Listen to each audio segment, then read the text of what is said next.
Hey, salut à tous les passionnés, j'espère que vous allez bien. Pour ma part, ça va très bien.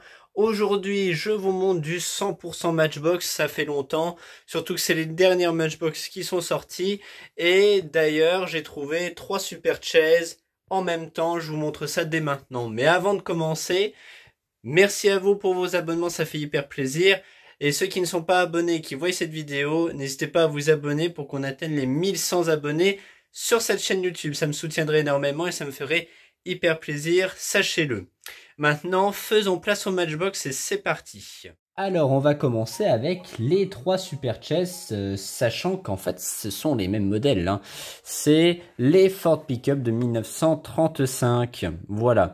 Alors, j'en ai 3, dont un que j'ai déballé, que je vais vous montrer de plus près. Voilà. Alors, le voici que voilà, j'ai toujours le blister à portée de main, vous en faites pas. On y retrouve en fait dans les Super Chess, que ce soit même chez Hot Wheels avec les TH ou les STH, une peinture entre guillemets un peu premium si je puis me permettre. Comme vous voulez voir, c'est bien détaillé, hein, niveau flamme, vous voyez, il y a plusieurs épaisseurs, il est vraiment très joli.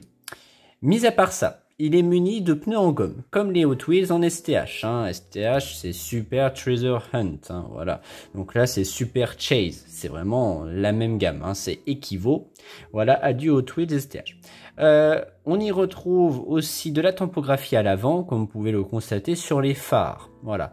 À l'arrière, il me semble... Ah oui, tout à fait. À l'arrière, il y a les feux arrière, plus la petite plaque. Et là, vous voyez, au zoom, on voit qu'il a vraiment une couleur très brillante. Voilà, il est vraiment très joli.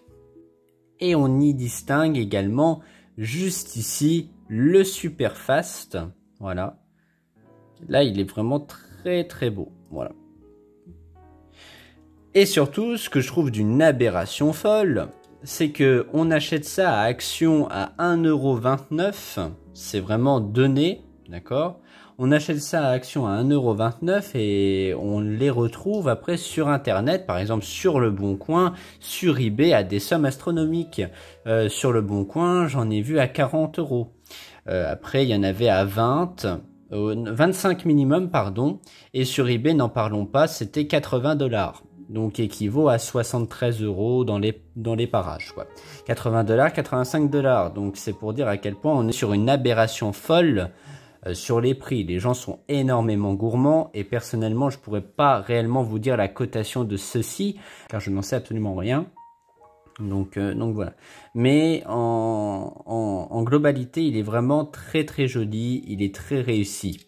Et surtout de les avoir trouvés les 3 en même temps, bah, c'est plus qu'une chance totalement. Là, on va continuer cette fois-ci avec le Ford Bronco de 1970. Alors là, après, ils sont tous déballés, hein. J'ai préféré vous les déballer pour vous les montrer. C'est beaucoup plus beau. Voilà, comme vous pouvez le constater. Donc le petit Ford Bronco de 1970 avec une magnifique tampographie à l'avant qui est très bien détaillée, je trouve. Regardez-moi ça. C'est vraiment magnifique. C'est vraiment très joli. À l'arrière, on y distingue, alors ça j'adore, vraiment j'adore. Je ne sais pas si on arrivera à le voir. Le petit Bronco à gauche, là. Magnifique. Et l'inscription Ford à droite. Voilà, vraiment très joli. Il est très simple, mais moi j'aime beaucoup. Moi, personnellement, je l'adore. Et la question du jour sera, pour vous, les abonnés, ceux qui voient cette vidéo, vous préférez le Bronco de 1970 ou le dernier Bronco? Je vais vous présenter maintenant le dernier Bronco. Le voici que voilà. Alors, il est très joli pour le coup, hein. Il y avait 2 coloris. J'ai préféré prendre celui-ci parce que voilà, c'était hors du commun, entre guillemets, avec les roues dorées. Alors, à l'avant, tampographie avec le Bronco et les phares qui sont bien dessinés, hein. Vous voyez la peinture, magnifique. Personnellement, j'aime beaucoup. Et à l'arrière, on retrouve encore une fois de la tampographie avec le Bronco, le Ford marqué juste là et aussi les feux arrière. Donc la question du jour, comme je vous le dis et je le redis, est-ce que vous préférez le Bronco de 1970 ou le dernier Bronco qui est sorti récemment? Personnellement, le choix est vite répondu pour ma part, voilà. C'est le Bronco de 1970, voilà. Mais je préfère avoir votre avis dans les commentaires, mais je pense savoir en grande majorité celui que vous préférez, voilà. On continue cette fois-ci avec le Chevrolet C10. Le Chevrolet C10, personnellement, je le trouve énormément réussi. Comme vous pouvez le voir à l'avant avec cette magnifique typographie. Je trouve aussi par la même occasion que le sigle Chevrolet en rouge lui va à ravir. Ça dénote, mais j'aime beaucoup. Vous voyez, ça fait une petite touche de couleur en plus. Il est relativement simple hein, dans l'ensemble, comme vous pouvez le constater, une couleur très, entre guillemets, très simple. À l'arrière, typographie, des feux et aussi de l'inscription Chevrolet. Hein, voilà, je le trouve vraiment très très beau. Après, c'est dommage qu'il n'ait pas muni de plaque, parce qu'il a son support de plaque, ça aurait été bien gentil de faire une plaque, mais bon, hein, voilà, ça aurait donné un petit cachet en plus. Je parle pas du médicament. Ça, c'est mon humour. Voilà. Là, on a la Cadillac 62. Vraiment, encore une fois, elle a le support de plaque, mais elle n'a pas de plaque. C'est bien dommage. Alors, j'ai une question à vous poser. Parce que, oui, je pense que sûrement vous collectionnez aussi ce genre de miniatures. Il me semble, et je l'ai aussi, hein, voilà, mais j'ai un doute. Est-ce que sur cette Cadillac, à l'époque où il l'avait sorti la première fois, elle était munie de sa capote? Moi, il me semble que non. Personnellement, je crois que je l'ai sans la capote, alors ce serait peut-être une nouvelle variante, entre guillemets, de cette Cadillac. Voilà, donc je vous pose la question parce que là, je doute clairement. Voilà, donc on a sinon une typographie à l'avant, voilà, avec les phares, le sigle, etc. Voilà, une couleur, encore une fois, on va dire simple, mais très jolie.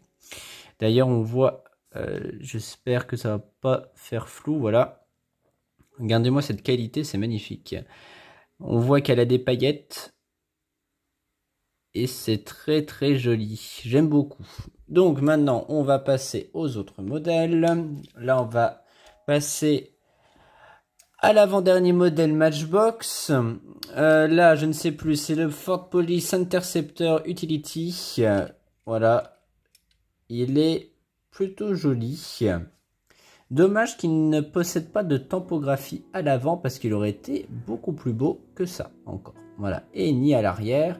Et encore une fois, je me répète, mais il y a encore le support de plaque et c'est dommage qu'ils n'ont pas fait de plaque. Voilà, parce que je tiens à signaler que sur le Super Chase, voilà, il possède une plaque marquée SC pour Super Chase justement, mais je trouve quand même que c'est très joli. Voilà. Et donc tout ça pour à l'unité 1,29 €. Hein. Franchement, Action, c'est pas non plus très cher. Hein. Et ça devient rare de nos jours de trouver des miniatures à ce prix-là. Hein, je tiens à le signaler. Là maintenant, on a la Lotus. La Lotus, je ne sais plus le nom. La Lotus Europa. Voilà, de 1972. Et il faut savoir que ce modèle-là existait dans le temps. Et oui, dans les années 70. En super fast également, on va aller faire une comparaison de ce pas. Alors, je viens de l'avoir à portée de main. Donc celle-ci, elle date en fait, pardonnez-moi, de 1969. Voilà. On va voir ensemble les différences. Et c'est parti.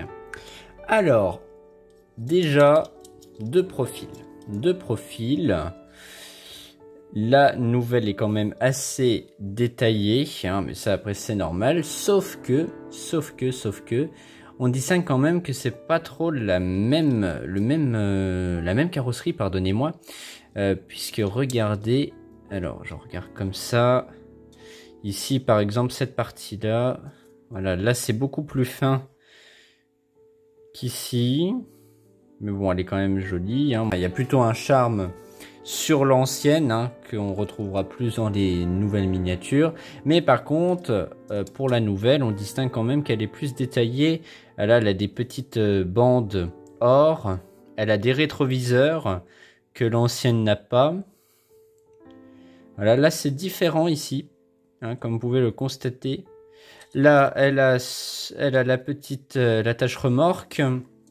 Et surtout, bah, elle possède les parties ouvrantes. Voilà, hein, et vous voyez, elle est vraiment dans un état neuf, cette voiture. Vraiment très très neuf.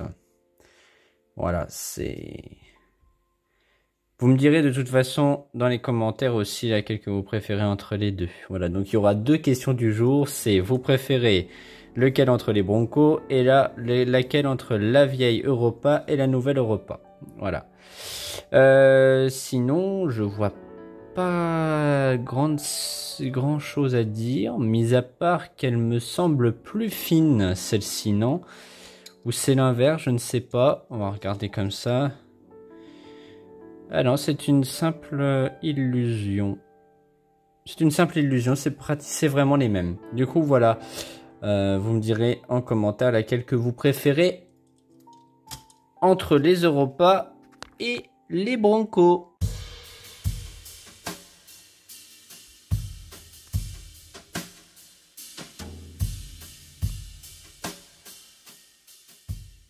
Et bien voilà, c'est la fin de cette vidéo. En tout cas, j'espère qu'elle t'aura plu. N'hésite pas à me le faire parvenir en commentaire. Bien sûr, comme je l'ai dit en début de vidéo, n'hésite pas à t'abonner pour qu'on atteigne les 1100 abonnés. Je compte sur toi. C'est primordial de s'abonner. Ça me fait hyper plaisir. Ça me soutient énormément et ça soutient énormément ma chaîne YouTube. On se dit aux prochaines vidéos. Merci d'avoir regardé. C'était la maison de la petite voiture. Ciao tout le monde.